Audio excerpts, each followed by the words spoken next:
সীতা রূপে নিজের মৃত্যুকে হরণ করে নিয়ে যেতে কতই প্রসন্ন। আমার রক্ষার উত্তরদায়িত্ব ওনারই, আর উনি তার উত্তরদায়িত্ব তোর মতন দুরাচারের বিনাশ করে অবশ্যই পূর্ণ করবেন। রাবণ, আমি তোর মৃত্যু হয়ে আসছি। রাবণ, মৃত্যু!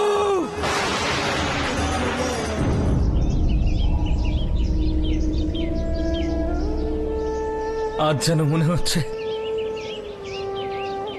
আমি আমারই পিতাকে দ্বিতীয়বার হারালাম। ওনার শেষকৃত্য করে তবেই আমরা অগ্রসর হব। কিন্তু ভ্রাতা, 7 নদীর পবিত্র জল আমরা কোথা থেকে আনবো? শ্রদ্ধেয় জটায়ুর জন্য সকল নদী এখানে আসবে। ওই 7 নদীকে শ্রদ্ধেয় জটায়ুর জন্য এখানেই প্রকট হতে হবে। কি করে?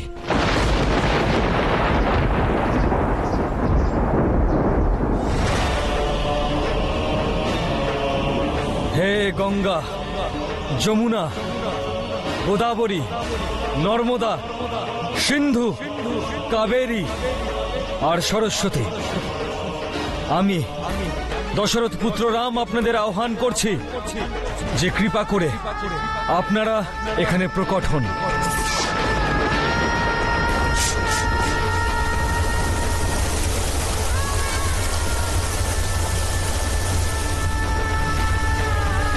ভ্রাতা, সরস্বতী নদী আপনার আদেশ পালন করেননি।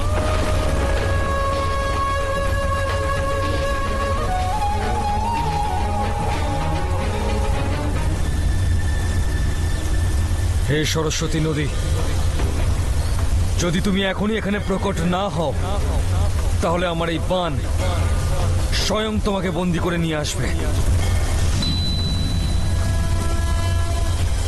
বিলম্বের জন্য ক্ষমা চাইছি প্রভু।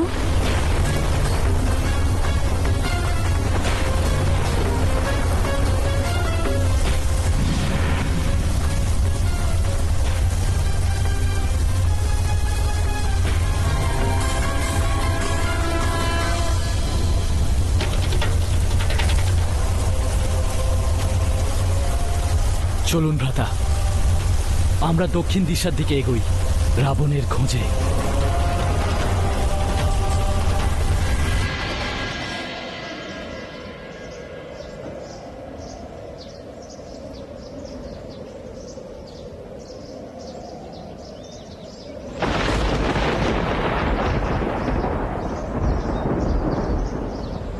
দাসী বলছিল তুমি নাকি অন্ন জল ত্যাগ করেছ, কেন?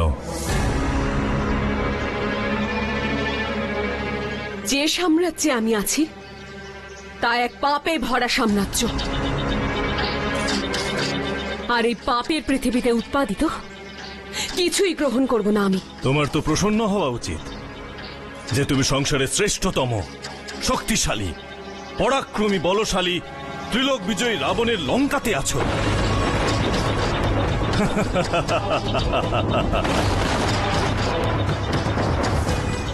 তুই তোর পাপী হাতে আমায় স্পর্শ করেছিস।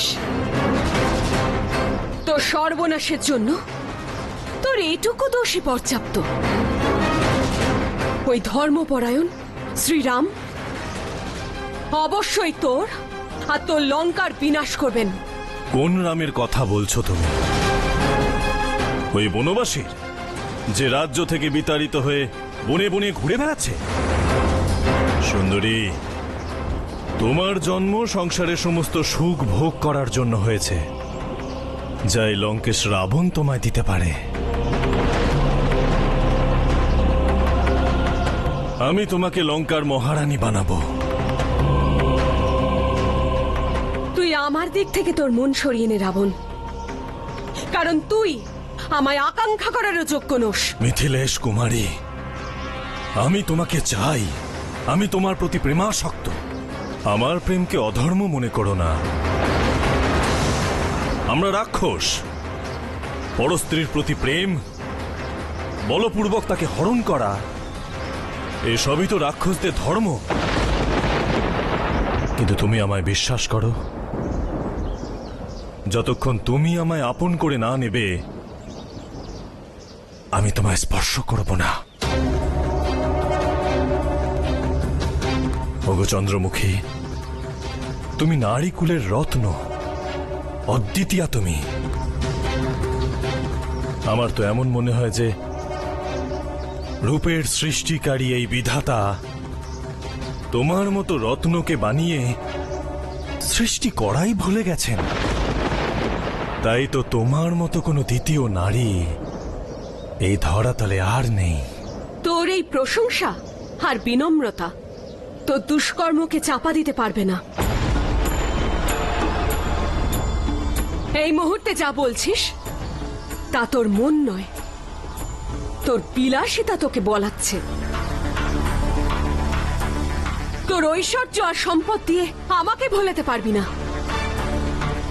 যে নারী ঐশ্বর্য, শক্তি আর সম্পত্তির মোহের অধীন হয়ে তার পতিব্রত ধর্ম ভুলে যায়, তার চেয়ে বড় অধর্মী আর কেউ হয় না। আমার জন্য ওই বনবাসী ত্রিলোকের সম্পত্তির তুলনায় অধিক মূল্যবান। সেই মহান পুরুষের সম্মুখে আমায় তোকে কাপুরুষ আর ঘৃণ্য শৃগালের ন্যায় মনে হয়, যে তস্করের ন্যায় এসে এক অবলা এবং অসহায় নারীকে ছলনার আশ্রয় হরণ করেছে। ধিক্কার তোকে, তোর মাতাকে, তোর পূর্বজ, তোর সমগ্র বংশকে ধিক্কার। একবার নয়, সহস্রবার ধিক্কার। সীতা!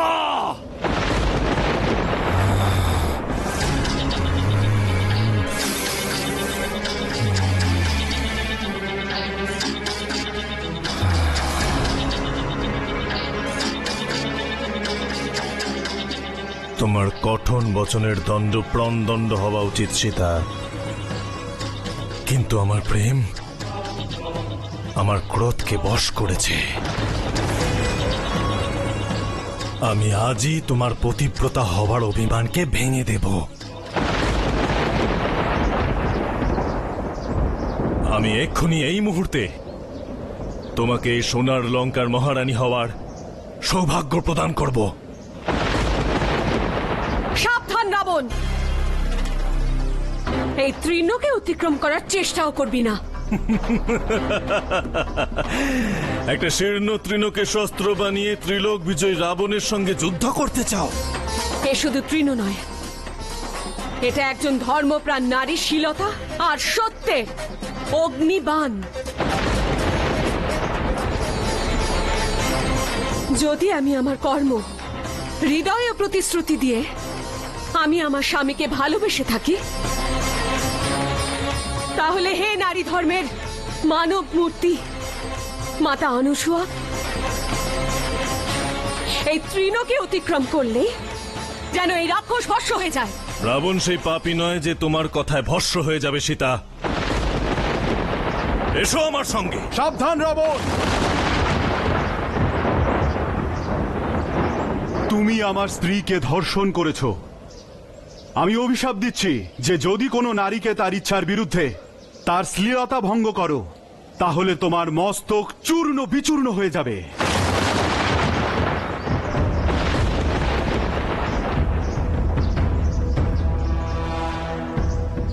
আমি তোমাকে ভালোবাসি সীতা, তাই বলপূর্বক আমি তোমাকে আদায় করতে চাই না। আমি তোমাকে ছেড়ে দিচ্ছি, কিন্তু কেবল 1 বৎসরের জন্য। 1 বৎসরের ভেতরে তুমি তোমার স্বীকৃতিতে আমার অন্তঃপুরে চলে আসবে। ত্রিজটা, আদেশ লঙ্কেশ। যে কোনো প্রকারে তুমি সীতার অহংকার ভঙ্গ করার চেষ্টা করো, প্রেম দিয়ে বুঝিয়ে অথবা শাস্তির ভয় দেখিয়ে। সকল প্রকারে একে বশ্যতা স্বীকার করতে চেষ্টা করো। যথা আজ্ঞা লঙ্কেশ। একটা কথা খেয়াল রেখো যে সীতা তোমাদেরই ভাবী মহারানী।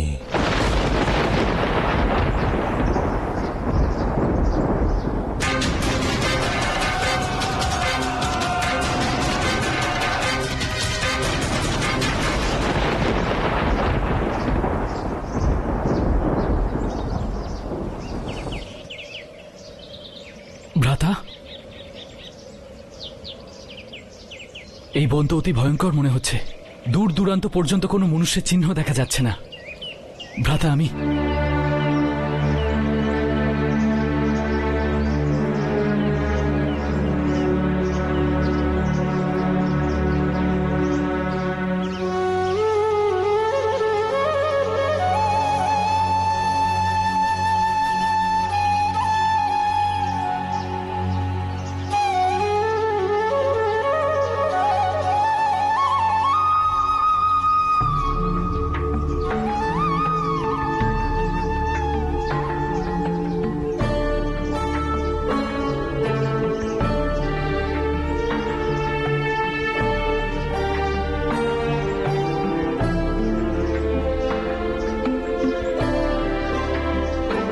লক্ষণ,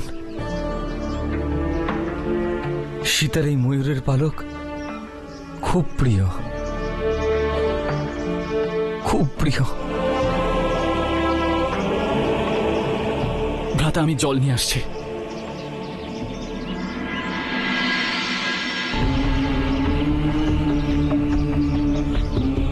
আমি দুঃখিত সীতা, যখন তোমার রক্ষার জন্য আমার থাকার প্রয়োজন ছিল তখন আমি তোমার কাছে ছিলাম না। আমি আজীবন তোমার সুরক্ষার প্রতিশ্রুতি দিয়েছিলাম, কিন্তু তোমায় রক্ষা করতে আমি ব্যর্থ হয়েছি। আমায় ক্ষমা করে দাও সীতা, আমায় ক্ষমা করে দাও।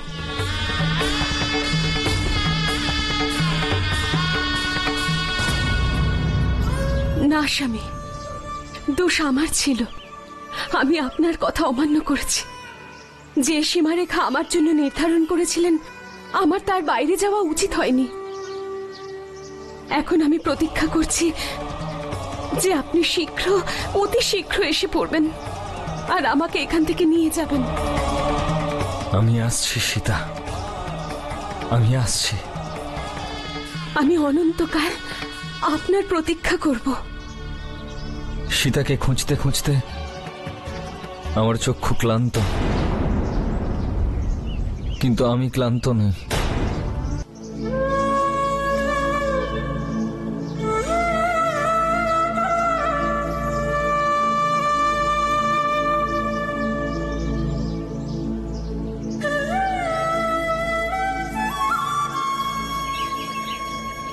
তোমার মনের অবস্থা আমি বুঝি দেবী সীতা, কিন্তু সময় সর্বদা একই থাকে না। তুমি পুনরায় তোমার হারানো মান, শ্রদ্ধা, হারানো প্রতিষ্ঠা আর তোমার স্বামীকে ফিরে পেয়ে অপার সুখ আর ঐশ্বর্য লাভ করবে। তুমি ভাবছ হয়তো যে রাক্ষস কুলের হয়েও তোমার সঙ্গে এমন কথা বলে ছলনা করছি না তো।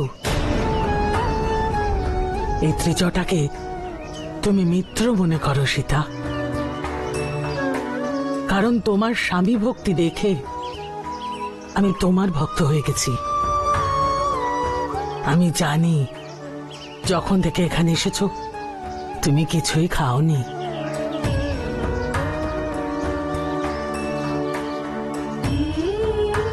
নাও, স্নেহের অধিকারী বলছি, একটু ভোজন করো। না, আমি খেতে চাই না। জীবিত থাকতে চাও কি না? নিজের স্বামীকে স্বাগত জানাতে চাও কি না? হৃদয়ে নিজের স্বামীকে পুনরায় পাওয়ার বিশ্বাস আছে কি না? আছে, পূর্ণ বিশ্বাস আছে। একদিনই তো আছেন যার উপর শুধু আমি নই, এই সারা সংসার বিশ্বাস করে। তাহলে ক্ষুধার্ত থেকে কেন প্রাণ দিতে চাও? একটু ভাবো, যদি শ্রীরাম এসে রাবণকে পরাজিত করেন তা কার জন্য? এই জন্যই তো, যাতে তিনি পুনরায় প্রিয়তমাকে ফিরে পান। তুমি ওনার সেই লক্ষ্য নিষ্ফল করতে চাও? নিজের জন্য না হোক, তোমাকে স্বামীর জন্য জীবিত থাকতে হবে। আর জীবিত থাকার জন্য একটু ভোজন গ্রহণ করো। কিন্তু আমি এই ভোজন গ্রহণ করতে পারবো না। আমার স্বামী সেখানে কন্দমূল আর ফল ভোজন করেন। আমি এখানে রাজভোগ কেমন করে গ্রহণ করব? স্ত্রী ধর্ম পালন তোমার কাছে শেখা উচিত। কাল আমি তোমার জন্য কন্দমূলের সাত্ত্বিক ভোজন নিয়ে আসব।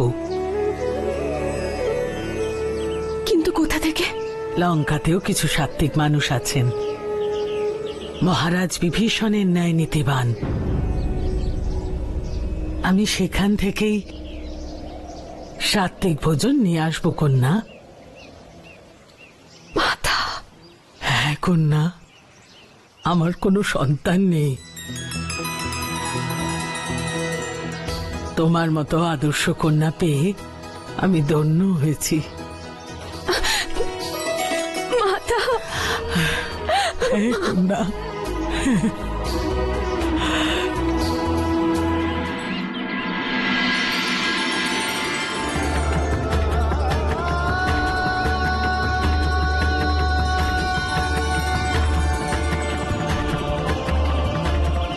ভ্রাতা, একটু বিশ্রাম করবেন?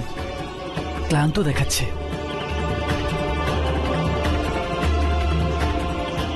লক্ষণ, সীতাকে খুঁজতে খুঁজতে আমার চক্ষু ক্লান্ত, কিন্তু আমি ক্লান্ত নই। সীতা, একটু ভোজন করে নাও। অন্যায় আর অধর্মের বিরোধিতা করতে শরীরে শক্তির পরম প্রয়োজন সীতা। তুমি জানো না লক্ষণ, সীতার আমার উপর পূর্ণ বিশ্বাস আছে। সে আমাকে তার পরমেশ্বর মনে করে। নিজের প্রাণের চেয়েও অধিক ভালোবাসে সে আমাকে। লঙ্কায় আসার পর থেকে এখনো পর্যন্ত তুমি কিছুই গ্রহণ করনি। তুমি শ্রীরামের প্রতীক্ষা করছো তো? তাহলে প্রতীক্ষা করার জন্য চক্ষুদয়ে প্রাণ তো থাকা উচিত। লক্ষণ, আমাকে সীতার বিশ্বাসের সম্মান রাখতেই হবে। যতক্ষণ না সীতার কোনো সন্ধান পাচ্ছি, আমি চলতেই থাকবো, চলতেই থাকবো।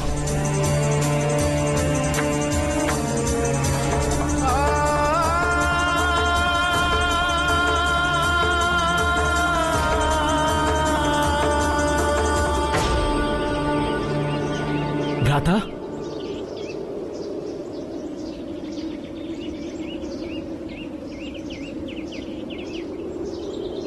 আমাকে ক্ষমা করুন ভ্রাতা, আমি আপনাকে দুঃখ দিতে চাইনি। কিন্তু ভ্রাতা, আপনি কিছু খাবারও খাননি।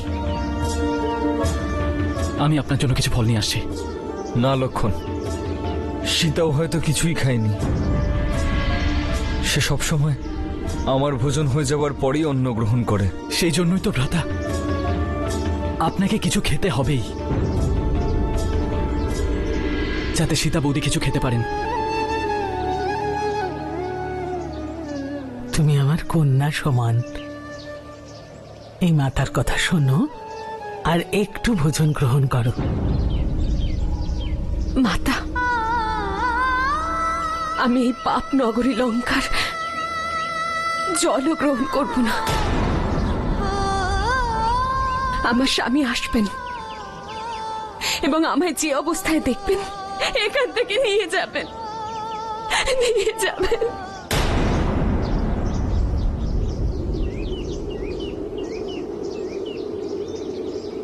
হে দেবতাগণ, গন্ধর্ব, যক্ষ, কিন্নর, অপ্সরাগণ, আমার সীতাকে রক্ষা করবেন।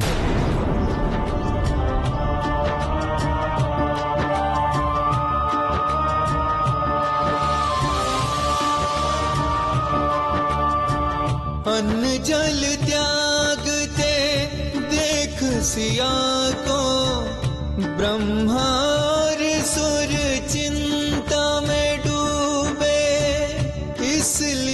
ब्रह्मा ने कहा इंद्र से खीर ले जा तुम सीता को दोगे, खाकर जिसको जनक सुता को भूख और प्यास पुनः न लागे, निद्रा देवी को संग भेजा, दोनों से आखी ओर चले।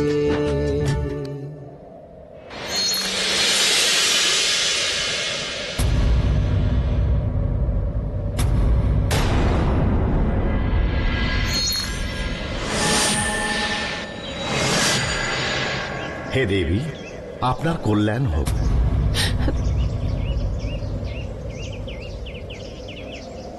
কে তুমি? আমি ইন্দ্র, দেবতাদের রাজা। ওই দুষ্ট রাবণ কি মনে করে যে তার ছলনা দিয়ে যে কাউকে ইন্দ্রের রূপ ধারণ করে পাঠিয়ে দেবে, আর আমি তাকে সত্য মনে করব? চলে যাও এখান থেকে, চলে যাও। হে দেবী, আমি সত্যিই দেবেন্দ্র, রাবণের কোনো মায়াবী অনুচর নই। সাক্ষাৎ পরম পিতা ব্রহ্মা আমাকে আপনার সহায়তা করতে পাঠিয়েছেন। আমার এই আদেশে নিদ্রা দেবী এই সকল রাক্ষসদের মোহিত করে নিদ্রাধীন করে রেখেছেন। আমি এই নিবেদন নিয়ে এসেছি যে প্রভু শ্রীরাম আর সুমিত্রানন্দন লক্ষণ আপনার অনুসন্ধানে এই দিশাতেই আসছেন। স্বয়ং প্রভু শ্রীরাম আমাদের আহ্বান করে আপনাকে জানাতে বলেছেন যে উনি অন্ন জল গ্রহণ করেছেন। দেবী জানকী, পিতামহের আদেশে আমি আপনার জন্য হবিষ্যান্ন নিয়ে এসেছি। যদি আপনি এ গ্রহণ করেন তাহলে কখনো আপনার ক্ষুধা তৃষ্ণা হবে না। হে দেবী, একে স্বীকার করুন।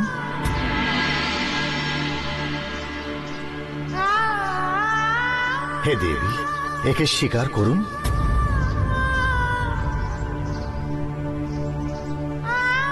কিন্তু কি করে বিশ্বাস করব যে আপনি দেবেন্দ্র?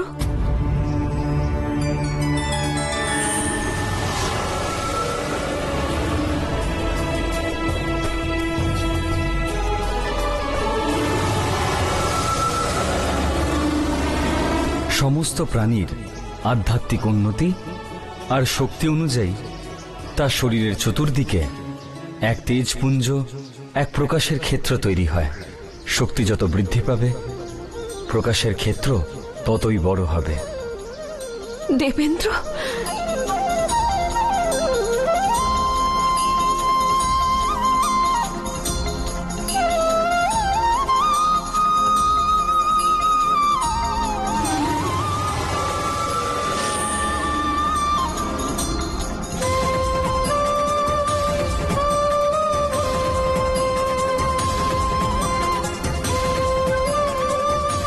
আমি সর্বপ্রথম এই পায়েস আমার স্বামী শ্রীরামকে অর্পণ করছি।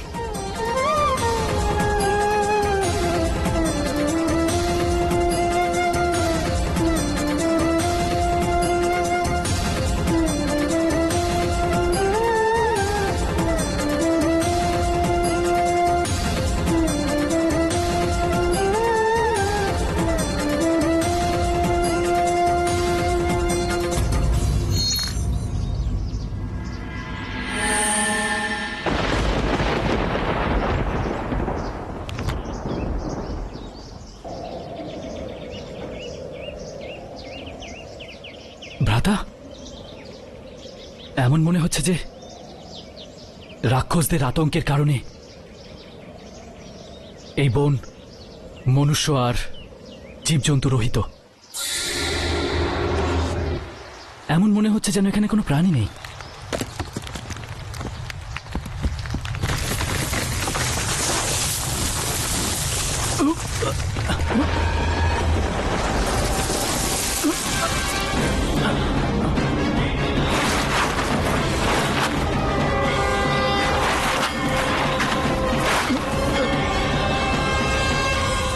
স্বামী, দাঁড়াও, কোথায় দৌড়ে যাচ্ছ? আমার স্বামী সংকটে আছেন, আমায় যেতে দিন। এসব কি হচ্ছে এখানে? মাতা মাতা, আমার স্বামী ঘোর সংকটে আছেন। তুমি চিন্তা করো না, উনি বিচক্ষণ এবং বলশালী, ওনার কিচ্ছু হবে না।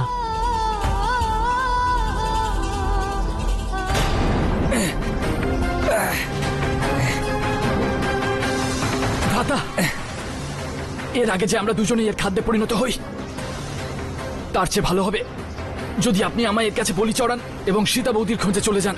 যদি বলি হতেই হয় তাহলে এই রাক্ষসের বলি হবে।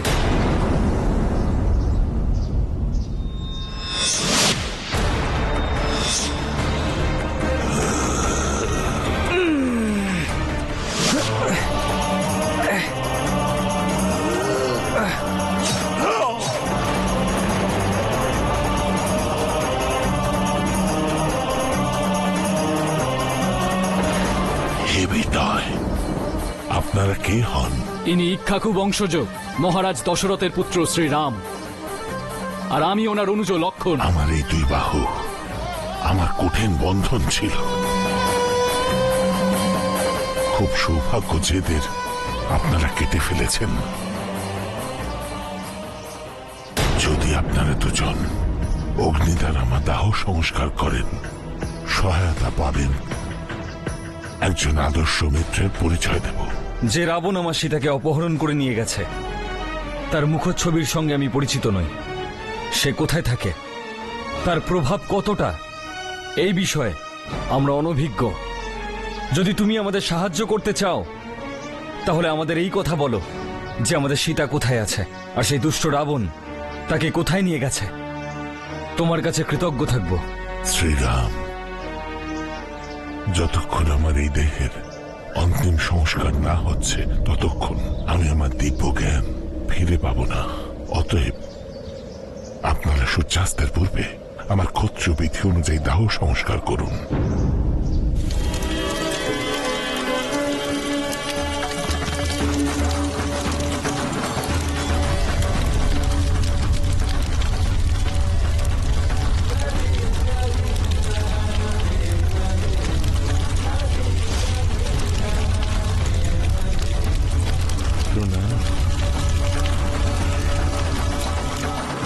আমি আপনাদের এমন একজন পুরুষের পরিচয় দেব যার সাহায্য ছাড়া আপনাদের মনোকামনা সফল করতে পারবেন না।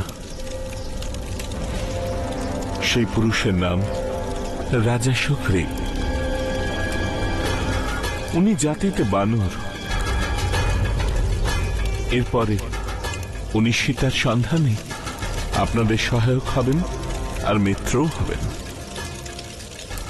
কিন্তু আমরা সুগ্রীবের কাছে পৌঁছবো কি করে? এখান থেকে পশ্চিম দিশায় দূর দূরান্তে ফুল দ্বারা সজ্জিত মনোরম বৃক্ষ আপনারা দেখবেন। এইভাবে আপনারা এক পাহাড় থেকে অন্য পাহাড় আর এক বন থেকে অন্য বনের পথ ধরে পম্পা নামক এক সরোবরের তীরে পৌঁছবেন।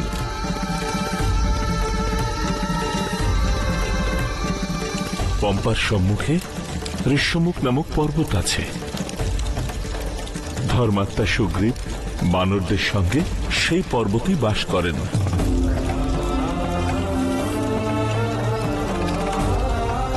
এবার তুমি পরমধামে যেতে পারো।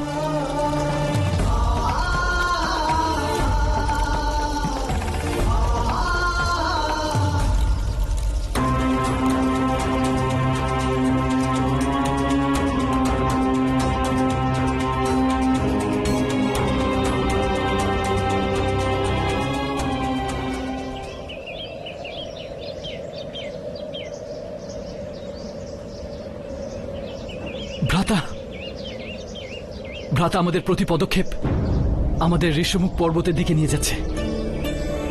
ওই দেখুন।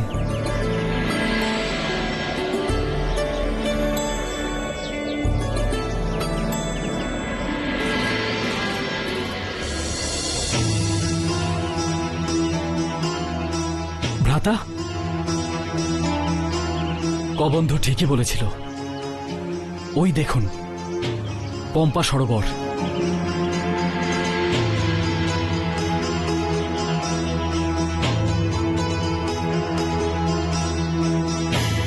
কিন্তু ভ্রাতা, ওই আশ্রম কার? ওখানে কে থাকেন?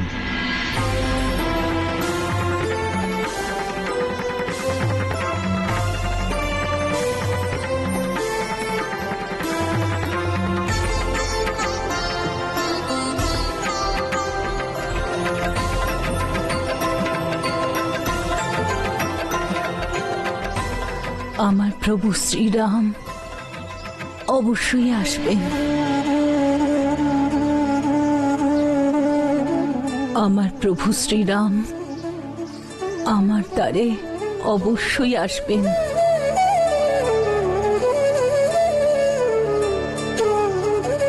দেখো, ইনি তো আজও ফুল সাজাচ্ছেন। কেন মহাত্মা, কে ইনি আর কার জন্যই ফুল সাজাচ্ছেন? আমাদের প্রভু শ্রীরামের জন্য।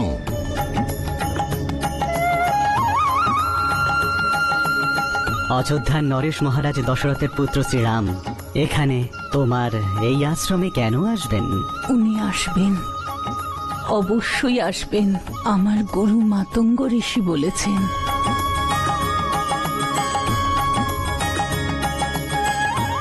আমার প্রভু শ্রীরাম তার কোমল চরণে কোনো কাঁটা বা কাঁকর না লেগে যায়, তাই ফুল সাজাচ্ছি।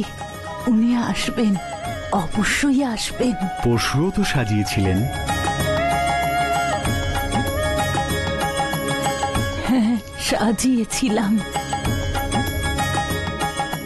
আর কাল আবার এই শবরী তার প্রভু শ্রীরামের জন্য এমন করেই ফুল সাজাবে, কারণ এই প্রেম বিহ্বল শবরীর পূর্ণ বিশ্বাস আছে যে তারই বৃদ্ধ চক্ষু প্রভু শ্রীরামকে দর্শন করার পরেই বন্ধ হবে। উনি আসবেন, অবশ্যই আসবেন। আমি এসে গেছি মাতা। प्रभु के आगमन की प्रतीक्षा और मिलन की आस लिए फूलों से मार्ग सजा कर बैठे, व्याकुल मन में प्यास लिए। जो प्रभु आवत शबरी देखा, मारे खुशी के छल के नैना, भाव विभोर प्रभु को निहारत, निकसत नाहि मुख सो बैना। আপনার প্রতীক্ষায় আমি আমার এই দৃষ্টিদীপ কবে থেকে জ্বালিয়ে রেখেছি।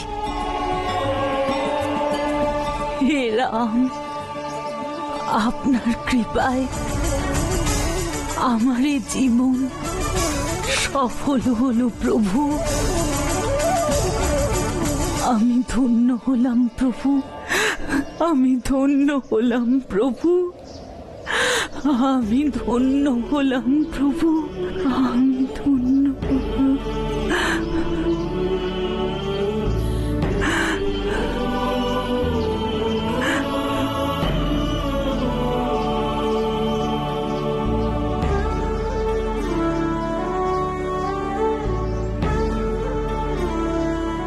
আপনার চরণ স্পর্শে আমার এই কুটির পবিত্র হবে। আসুন প্রভু, আসুন।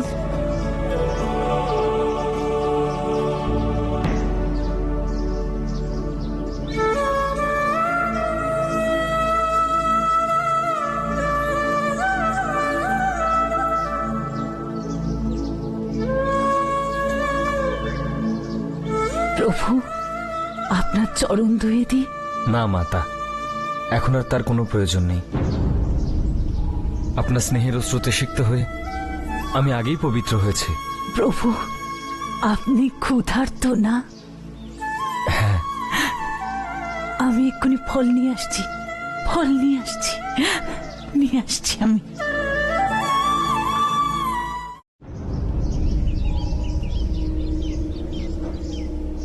প্রভু, বহু বৎসর ধরে প্রতিদিন এই মিষ্টি মিষ্টি কুল আপনার জন্য বেছে নিয়ে আসি। গ্রহণ করুন, গ্রহণ করুন।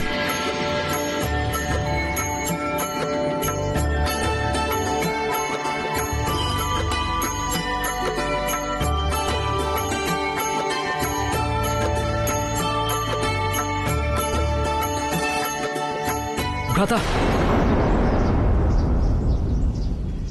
খাও লক্ষণ।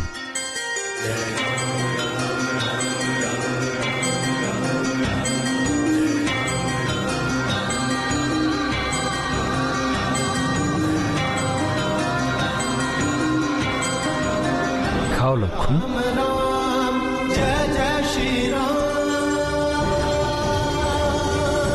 राम राम जय जय श्री राम, राम श्री राम, राम जय जय श्री राम, राम राम जय जय श्री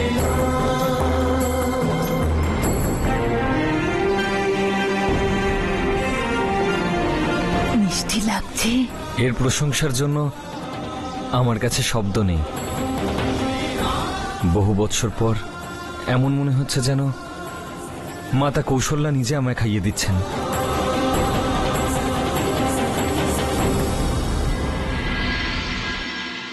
লক্ষণ, এমন মিষ্টি ফল তো ভগবানও বৈকুণ্ঠ লোকে পাবেন না।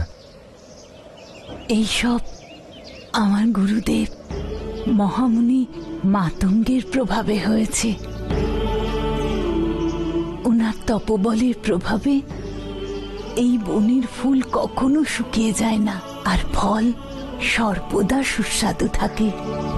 উনি পরলোক গমন করেছেন বহু বৎসর হল, কিন্তু আজও যে বেদিতে বসে উনি যজ্ঞ করতেন, তাতে আজও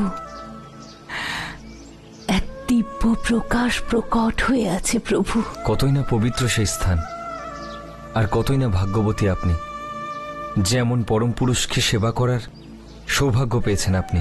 প্রভু, যে সময় চিত্রকূটে আপনার আসার সংবাদ পাওয়া গেল, সে সময় আমার গুরু আশ্রমের সকল মুনিদের সঙ্গে নিয়ে দিব্য আসনে বসে তার ধামে চলে গেলেন। আর আমার মধ্যে ভক্তিভাবের প্রভাব দেখে আমাকে এই কুটিরে থাকার আদেশ দিলেন, আর বললেন যে একদিন প্রভু শ্রীরাম তার অনুজ লক্ষণের সঙ্গে এই আশ্রমে আসবেন, আর ওনার দর্শন মাত্রেই তুমি তোমার ভক্তির ফল পাবে। আর ঠিক তারপর তুমি আমার কাছে চলে এসো। তাহলে কি ওনার কাছে আমার আগমনের বার্তা আগে থেকেই ছিল? হ্যাঁ প্রভু, উনি বলেছিলেন একদিন প্রভু শ্রীরাম তার স্ত্রীর খোঁজে এখানে আসবেন, আর তাকে মহাবলী সুগ্রীবের কাছে যাবার পথ বলে দেবে।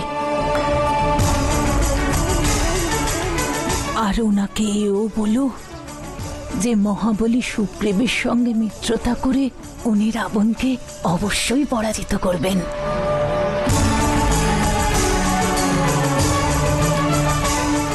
তারপর সীতা সহ সানন্দে অযোধ্যা গমন করবেন। আপনি সংবাদ দিয়ে যেন আপনার পরম গুরুর দর্শন আমাদের করিয়ে দিলেন। এবার কৃপা করে আমাদের বলুন যে আমরা মহাবলী সুগ্রীবের কাছে কি করে যাব? এখান থেকে এগিয়ে গিয়ে এক পম্পাসুর নামে সরোবর আসবে, তার দক্ষিণ তীরে ঋষ্যমুখ আর মাল্যভদ নামে দুই পর্বত শিখা দেখা যাবে, আর সেখানেই মহাবলী সুগ্রীব তার 4 মন্ত্রী সহ বাস করেন। সেখানে হনুমান নামে আপনার একজন অতি প্রিয় ভক্তও আছেন।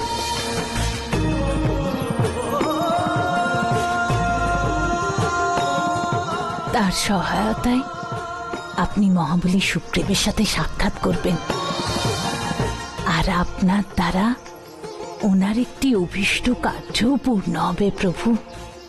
মাতা, আপনার এই আশ্বাসকে আমরা আশীর্বাদ রূপে পেলাম। এবার যদি আপনি কৃপা করে আমাদের সেই স্থানের দর্শন করান যেখানে আপনার পরম পূজনীয় গুরু তপস্যা করতেন। অবশ্যই প্রভু, অবশ্যই। আসুন প্রভু, আসুন, আসুন।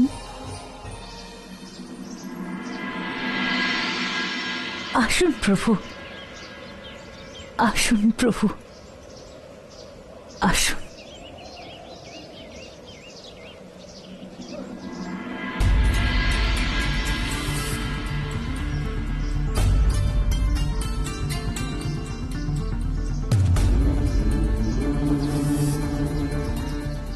দেখো লক্ষণ,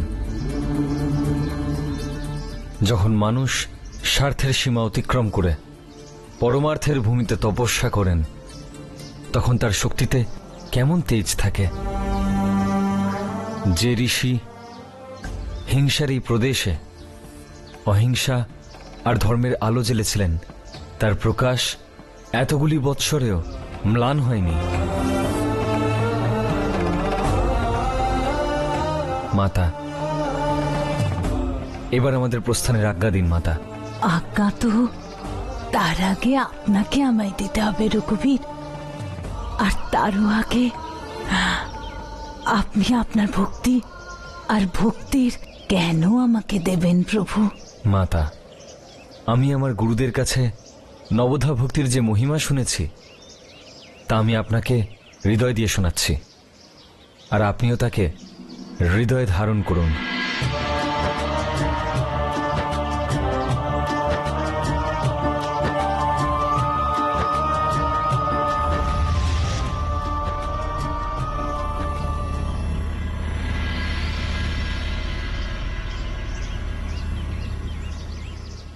এবার আমাকে আমার গুরুদেবের কাছে যাবার আজ্ঞা দিন প্রভু।